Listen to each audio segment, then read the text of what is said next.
Now it's time for today's perspective, and we're talking about a book which is about, well, the oldest profession in the world, prostitution. What is incredible about the book, though, is not only the way it's been received, already winning prizes, but also the way in which it was written. To write about prostitution, my guest today, Emma Becker, who is half French, half German, knew she had to find out more about it, to immerse herself in a prostitute's world. So she did just that and actually worked in a brothel in Berlin for 2 years. Her book is called Maison. She joins us here on set. Thanks very much for coming in and talking to us today.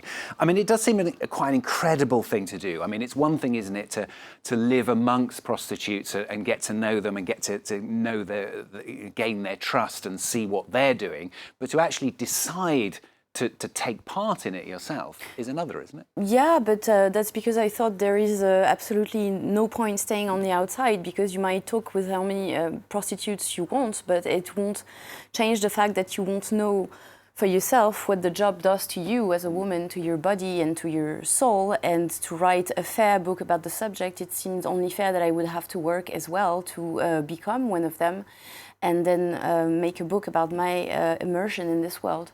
So what do you feel you did learn from the experience that you were able to put into the book?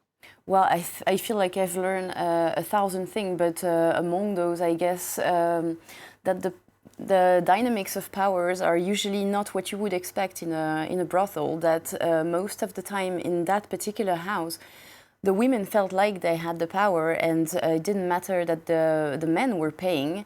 The person who was paying was actually the one who was not in power. So the powers were completely reversed, and it was some kind of an experience about womanhood that I've made.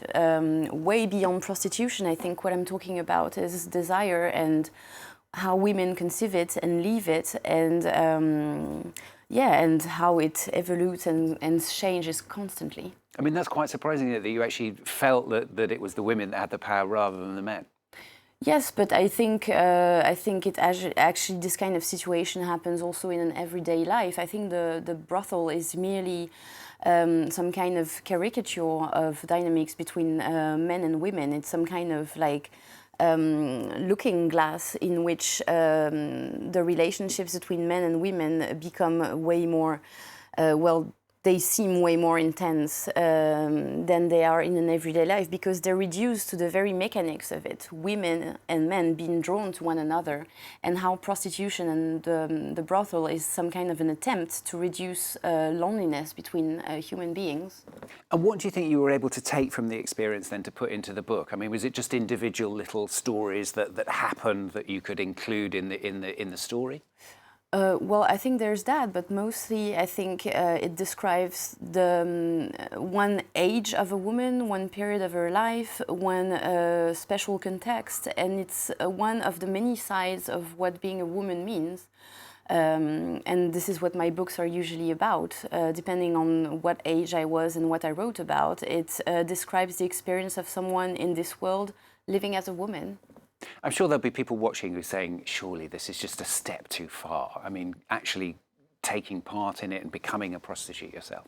Well, it might seem like a step too far, but I mean, this is the reality of many, many women and men who are making this job. And what I wanted to show is also that prostitution is not only some kind of slavery. It is to some extent, but there's more than that to prostitution. And I think at one point we have to listen to the people who actually assume doing this kind of job and are actually proud of it, because those are the people that are going to make the situation move forward. And those people know what conditions are actually okay to work under and what is not. And I wanted for once that we would listen to those people and what they have to say and what they experience on an everyday basis.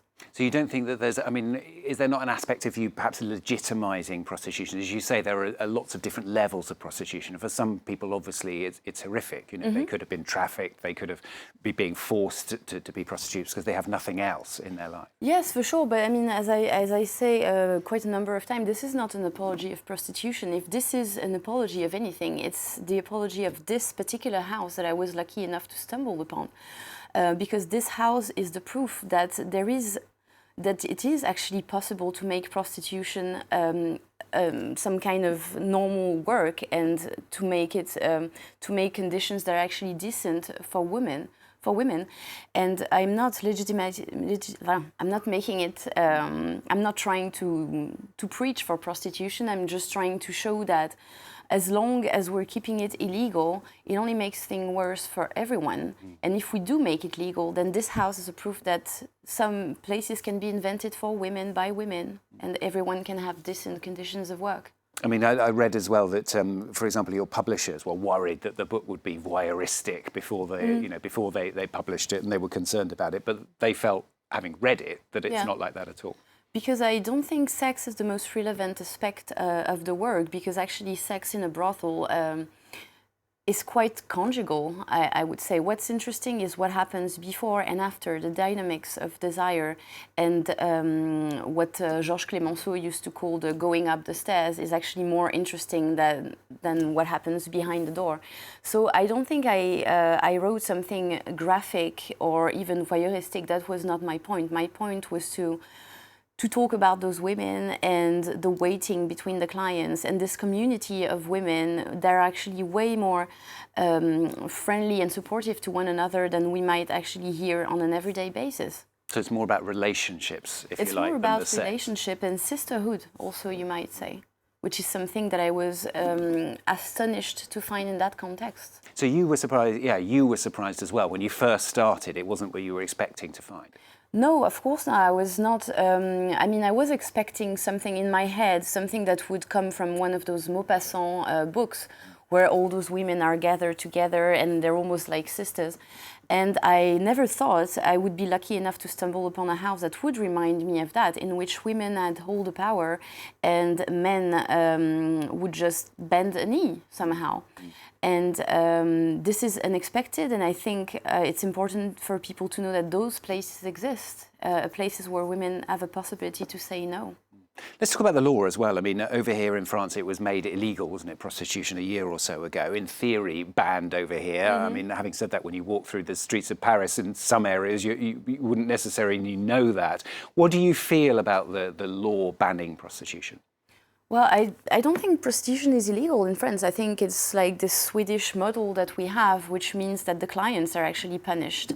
But I think it's a completely hypocrite law, and eventually people should maybe gather. And when I say people, I mean also prostitutes, because we do need prostitutes to establish laws and a frame that would make it livable for everyone. And I think it does not bring anything to keep and try and make it illegal when we do know that it exists and that it's everywhere, also in France. I think it would be way more interesting to try and reflect and make a situation in which those people could work in a normal way, because penalizing it and making it illegal only just makes it worse and makes it easier for traffickers. Emma Becker, good to have you with us on the programme today. Emma Becker, that's her book, La Maison. Hopefully, you never know, perhaps it'll be in English one day as well. I hope so. But hope.